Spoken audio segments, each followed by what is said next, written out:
Le passage d'aujourd'hui est 2 Samuel 22, versets 1 à 7. Lisons ensemble. David adressa à l'Éternel les paroles de ce cantique, lorsque l'Éternel l'eut délivré de la main de tous ses ennemis et de la main de Saül. Il dit, « L'Éternel est mon rocher, ma forteresse, mon libérateur. Dieu est mon rocher où je trouve un abri, mon bouclier et la force qui me sauve, ma haute retraite et mon refuge. Ô mon sauveur, tu me garantis de la violence. Je m'écrie, loué soit l'Éternel, et je suis délivré de mes ennemis, car les flots de la mort m'avaient environné, les torrents de la destruction m'avaient épouvanté, les liens du sépulcre m'avaient entouré, les filets de la mort m'avaient surpris. Dans ma détresse, j'ai invoqué l'Éternel, j'ai invoqué mon Dieu. De son palais, il a entendu ma voix, et mon cri est parvenu à ses oreilles. Amen. À travers les paroles de 2 Samuel, nous avançons ensemble dans la seconde moitié de la vie de David. Comme vous le savez bien, dans notre église, même les enfants de l'école biblique adorent chaque dimanche avec le même passage que l'assemblée des adultes, et ils écoutent avec nous la parole de Dieu.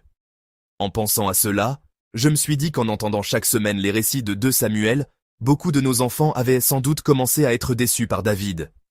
Ceux qui connaissèrent David comme le vaillant guerrier qui avait vaincu le géant Goliath avec une fronde, comme le grand roi d'Israël, comme le héros de guerre toujours victorieux, ont dû voir beaucoup de leurs illusions sur David se briser en découvrant l'affaire de Bath-sheba et les diverses faiblesses de la seconde moitié de sa vie.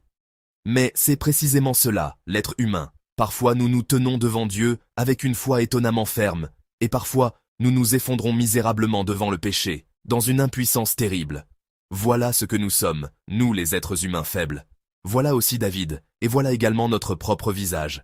C'est pourquoi, à travers David, nous pouvons méditer profondément sur ce qu'est l'être humain. Si David a été reconnu par Dieu comme un homme selon son cœur, ce n'est absolument pas parce qu'il était sans défaut ni parfait. La raison pour laquelle Dieu a pris plaisir en David, c'est qu'au centre de son être, Dieu était toujours vivant. Même lorsqu'il est devenu roi, détenteur d'un pouvoir absolu, David demeurait toujours comme un enfant devant Dieu. Il s'appuyait sur Dieu, il faisait confiance à Dieu, il regardait vers Dieu. Parce qu'il était un être humain faible, il lui arrivait de tomber. Mais même alors, il se relevait et regardait de nouveau vers Dieu. Il était roi d'Israël, mais il reconnaissait et confessait que le véritable roi n'était pas lui-même, mais Dieu. Voilà l'homme qu'était David. C'est pour cela que Dieu a pris plaisir en lui.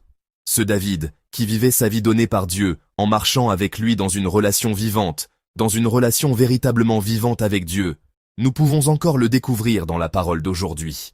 Le texte commence ainsi. Lisons ensemble le verset 1. David adressa à l'Éternel les paroles de ce cantique, lorsque l'Éternel l'eut délivré de la main de tous ses ennemis et de la main de Saül. Amen. La parole d'aujourd'hui est un chant que David a offert à Dieu. C'est la prière de David. Le texte dit que c'est la prière qu'il a offerte le jour où Dieu l'a délivré de tous ses ennemis et de la main de Saül. L'expression « délivré de tous ses ennemis » nous permet de comprendre que cette prière a été élevée dans les dernières années de David, lorsque David, devenu âgé, regardait en arrière sur sa vie passée. Et l'expression « de la main de Saül » montre que, lorsqu'il repensait à sa vie, l'événement où le salut de Dieu s'était manifesté le plus clairement était le fait que Dieu l'avait sauvé de la menace de Saül. C'est parce que cette confession habitait David qu'une telle expression apparaît ici. Ainsi, lorsque David regarde en arrière sur sa vie pleine de bouleversements, il confesse qu'au centre de tout, Dieu était toujours avec lui. Lisons ensemble les versets 2 et 3. L'Éternel est mon rocher, ma forteresse, mon libérateur. Dieu est mon rocher, où je trouve un abri, mon bouclier et la force qui me sauve, ma haute retraite et mon refuge. Ô mon sauveur, tu me garantis de la violence. Amen. À travers de nombreuses images, David confesse maintenant le Dieu qu'il a expérimenté, le Dieu qui a agi dans sa vie. Mais lorsque nous lisons ensemble cette confession de David, il y a une expression que nous pouvons clairement remarquer. Il y a une caractéristique particulière. En parlant de Dieu, David répète sans cesse une expression précise. Que voyez-vous? C'est l'expression « mon ». Dans ces 2 courts versets, David emploie 8 fois cette expression pour confesser son Dieu.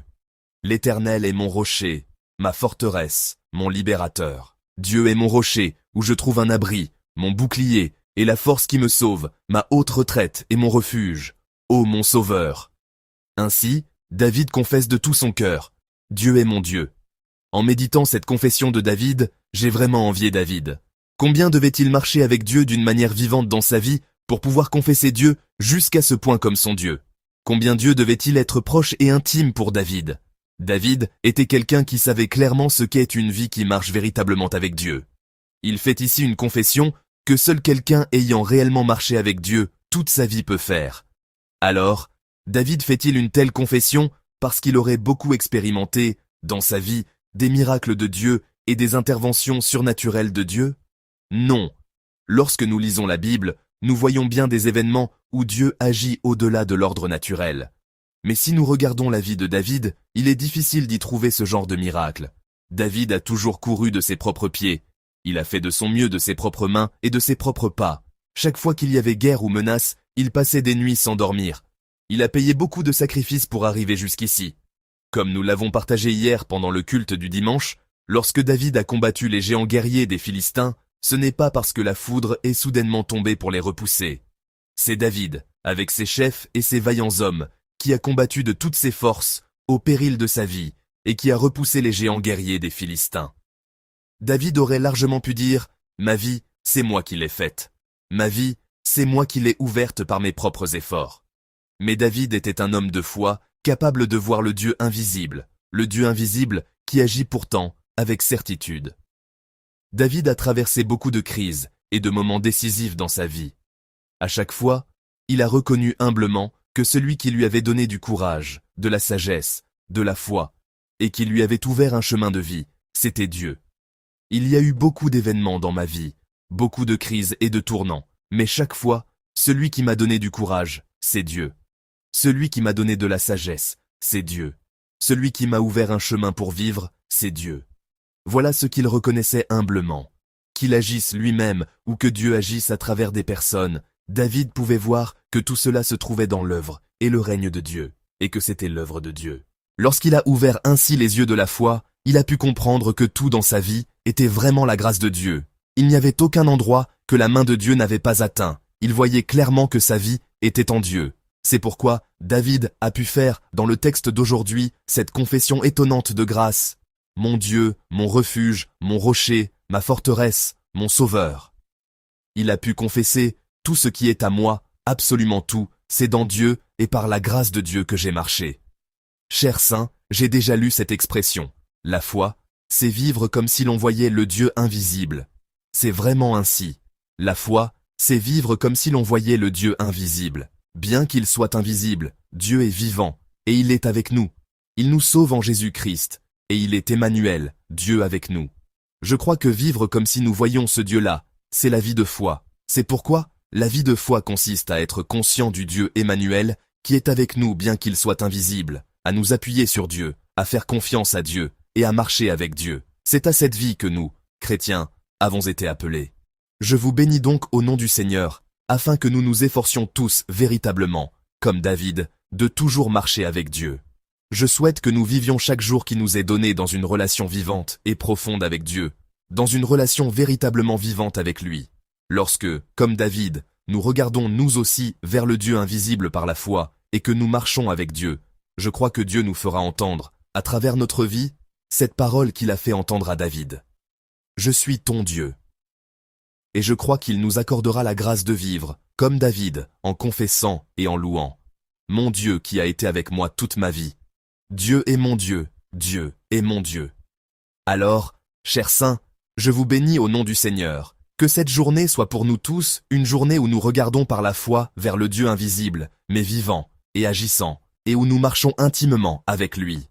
Ainsi, je vous bénis au nom de Jésus.